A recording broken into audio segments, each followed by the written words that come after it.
یہ پچھلے دنوں یورپی یونین اور انڈیا کے درمیان ایک بہت بڑا تجارتی معاہدہ ہوا ہے۔ یہ تقریباً 20 سال کے بعد یہ بات مکمل ہوئی ہے۔ یہ سلسلہ چل رہا تھا۔ اس کی کیا وجوہات ہیں؟ ماہرین کے مطابق اس کی وجوہات امریکہ کے جو ٹیرف کا جو ایک دھمکیاں تھیں وہ ہیں۔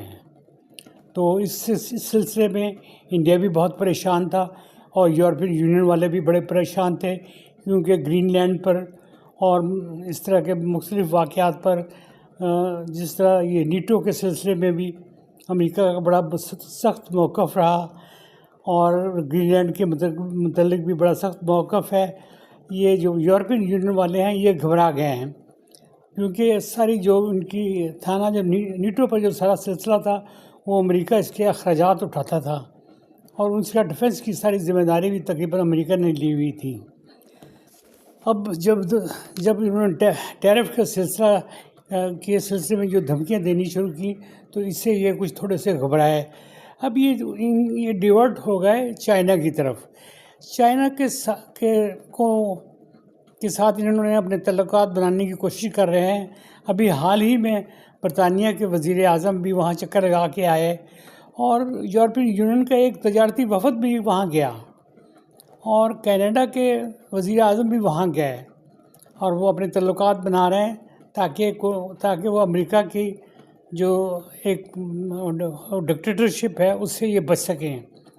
اور بلکہ بعض ذرائع تو یہ بھی بتا رہے ہیں کہ ٹرمپ خود بھی چاہ رہا ہے کہ میں چائنا کا دورہ کروں، کوئی ایسا سلسلہ بنے۔ یہ خاص طور پر یہ برطانیہ کے سوشل میڈیا میں یہ بات اڑی ہوئی ہے کہ ٹرمپ بھی چائنا کا دورہ کرنا چاہتے ہیں، اور یہ ایک بڑا عجیب قسم کا یہ دنیا کا جو ہے نا پاور بیلنس بڑا عجیب ہوتا جا رہا ہے۔ اس وقت ایران کا بھی مسئلہ چلا ہوا ہے، فلسطین میں بھی مسئلہ چلا ہوا ہے اور یوکرائن کا بھی مسئلہ چلا ہوا ہے اور گرین لینڈ کا بھی مسئلہ ہے اور ہر طرف مسئلے چلے ہوئے ہیں، اور ایران کا مسئلہ تو اس وقت بالکل ہاٹ ٹاپک ہے اور کسی وقت بھی کچھ نہ کچھ معاملات بگڑ سکتے ہیں۔ تو یہ جو دنیا کی جو بیلنس تھی پہلے ایک امریکہ کے پاس تھی، وہ ورلڈ پاور کا وہ ہیڈ بنا ہوا تھا۔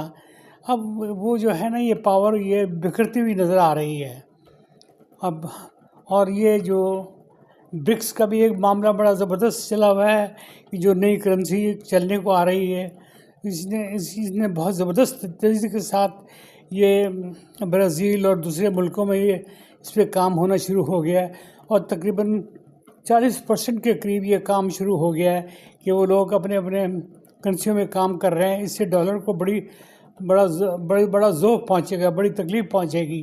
یہ بھی ڈونلڈ ٹرمپ کو اس کے اوپر بڑے سیکھ پا ہیں کہ یہ نیٹو یہ جو برکس کی جو ہے معاملات جو ملک ان میں شامل ہیں ان کو وہ بڑے آڑے ہاتھوں لیتے ہیں۔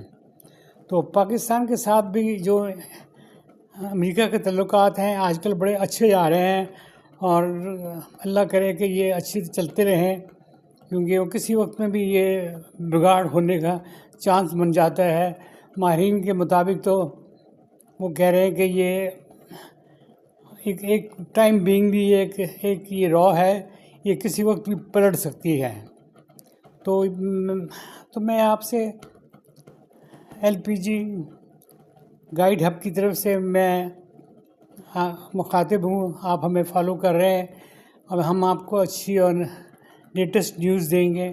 آپ ہمیں مشورے دیں اور ہمیں سبسکرائب کریں، لائک کریں اور شیئر کریں۔ خدا حافظ۔